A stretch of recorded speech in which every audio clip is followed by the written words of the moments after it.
Hey, what's going on, everybody? Dom here with another video for you. Today I wanted to add this one in, how to replace the element, the heating element on your tumbler press. And not all tumbler presses are the same. They're different sizes, so you got to make sure you get the right one. I have two there just to show you. I got another press that I use, so that's a backup. But I'm going to show you how to replace the one for this particular unit. And the reason I noticed it and how I noticed it is over time while I am burning and creating my tumblers. Not sure if you can see it. It might be too bright in there, but you see I've got a little wave pattern going on here. It's dark. So kind of like the heat element part of this white element is kind of separating from the foam, okay? And I believe, I'm not 100% sure, it could be it, but I believe that's giving me a little bit of inconsistent pressure when I'm pressing my tumbler. And how I noticed it was not only visibly in there, you see that darker wave pattern, but also on the tumbler itself, right there around the word fine, even though I put a little glow on that word fine specifically, but the pressure seemed to be uneven. Now I know it wasn't my paper, how tight the paper was against the tumbler. I made it quite tight on there, so I know that wasn't it. I think it's the inconsistent pressure of the heating element, and maybe, not 100% sure, I'm no scientist, I can't say without a doubt it's because I'm getting inconsistent heat across the element itself. I usually check it periodically to make sure that what's reading on the display is the temperature that I want to get, or as close to I want to get on my heating element. I do 351 on the display. My actual temperature with my heat temperature laser is about 360, somewhere around there. And that's been working for me to produce good looking tumblers across the board. As you can see some of them there. I'm gonna talk about that probably in another video, and that one there in another video. Those are Tumbler Eco Solvent wraps, vinyl wraps, not sublimation. But I'll talk about that probably another day. Today we're talking about replacing that heat element on this particular model. Now this model I got from another group, another site, Single J's. It has worked for me perfectly. I have never had an issue with it. I know it's always hit or miss. You don't know what you're gonna get wherever you purchase it from, right? But they're a good group, they're a good company, they're producing quality stuff. I jumped in on their buy-in. I bought it over a year ago. It has worked with no problems whatsoever. Not inconsistent heating. You know, again, you get what you pay for, right? So this one worked very, very well for me. It continues to work very well. But I wanted to upgrade and change the heating element, so I purchased it from them. Quick turnaround, 3-day priority, packaged very, very well. Came in this morning. Got a bunch of tumblers over there waiting to get done. So I'm going to show you how that's done, and something else that I've had with this particular model that I felt I wanted to address. And that is, I've never felt like when I put my tumbler in that it had a very, very tight closure, right? Now, I have it screwed down as tight as possible all the way. And although, well, that's a little light there because I didn't press it down all the way. Although it presses great and I don't have any issues, I have felt like I would rather have the ability to have it too tight where I can back off the adjustment screws instead of hoping that my pressure is good. And so far it has been good. So I'm going to also address adding a little space, a little more tightness to that closure there by adding a spacer on the ends. And I'll show you how to do that. For now, for this changeover, it's going to be very, very quick, right? You want to make sure you have the right one for your particular model. With this model, I didn't have to second guess it. I know where I got it from. I went to them for a replacement. They have it available. I'm getting the exact product I need. If you have a model that you may have gotten from another vendor, Amazon or something like that, you've got to make sure you get the right one that has the proper connections. And even then, I gotta say, you're crossing your fingers, you're hoping that it's been wired correctly, it's been tested, it's been cleared, whatever you want to call it, to have no faults or minimum faults, you know, whatever their leeway may be when they're doing their testing. So I know this is coming from the same person that I purchased it from. I'm getting the same type of element. And what I mean by that is the connection here is first and foremost a priority. If I unscrew it and remove it, you'll notice it's a four-prong male. A four-prong male. Now, just to show you, on the one I just purchased from them, the replacement, it's a four-prong male. I'm getting the exact same thing. Of course, rightly so. They sold it to me. They have the replacements for it. Perfect. No issues whatsoever. This one, again, I got for another tumbler press that I have. It has a different connector, and this is a four-prong female. So make sure if you're gonna get a replacement, you get the right one with the right connections, because could I probably swap this four-prong connector for this four-prong connector and then make it work? I could. I don't know. I'm not going to go there. You know, I'm not going to get into rewiring and stuff like that. I have skills. I don't need to. I'm getting the replacement from the manufacturer or the website that I purchased it from. I don't have a problem. But make sure you get the right one that has your type of connector. This one I can put away. I'm not using it. That's on another tumbler press that I'm going to use. This one here is going to be a replacement. I'll show you how to do it. It's very, very easy. Removing, well, first and foremost, unplug the device. Let's unplug it from the power. I don't need to unplug it from the back because I've already unplugged it from there. I know I'm good to go. It has no power. If I try turning it on, it's not going to turn on.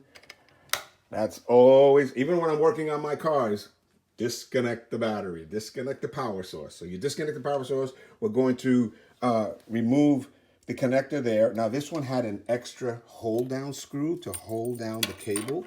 This was made very, very well.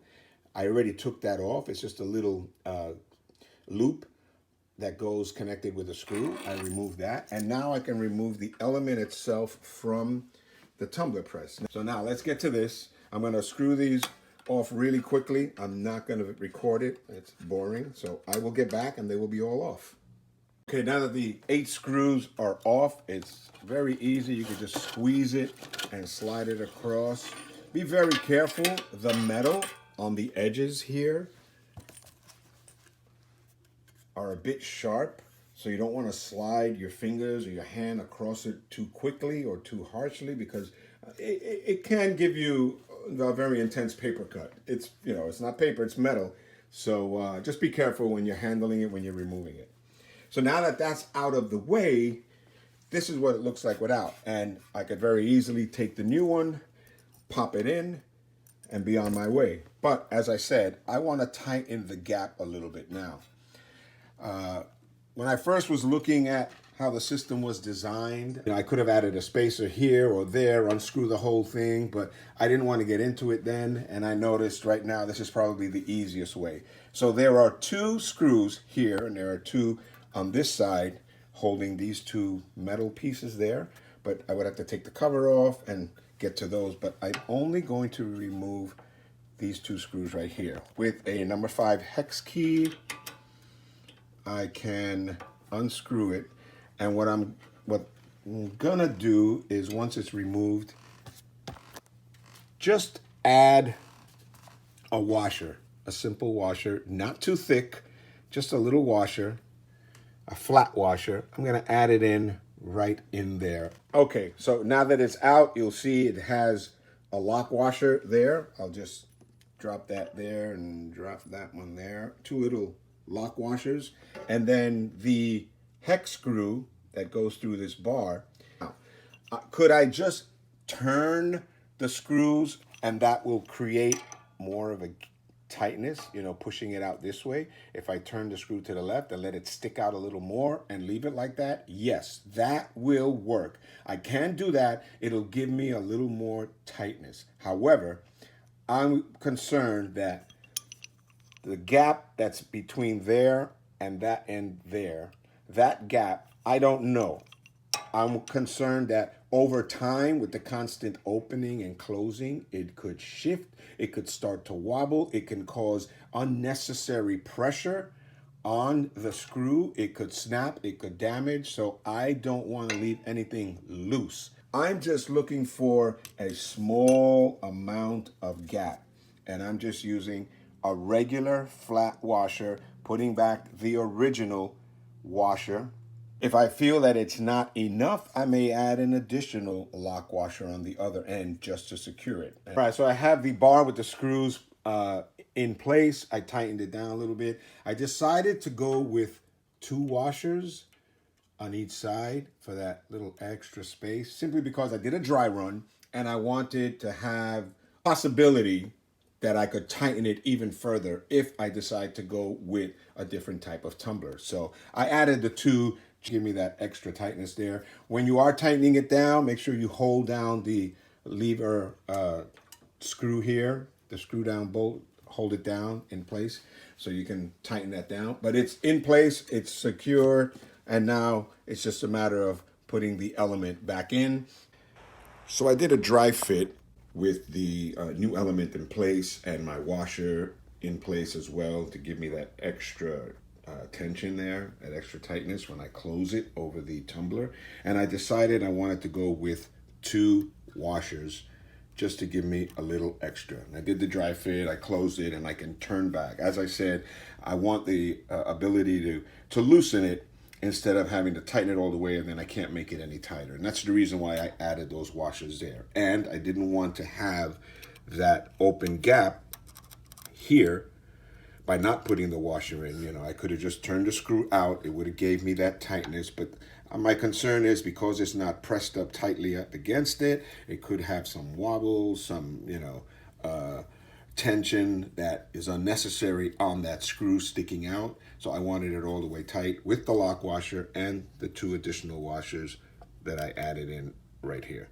And now with my dry fit, it worked perfectly. I'm very satisfied with it. I already put this side in. I'm just gonna finish it up by putting this side in here. And again, be very careful. These edges are sharp. The chance that you could get cut very seriously there on your finger.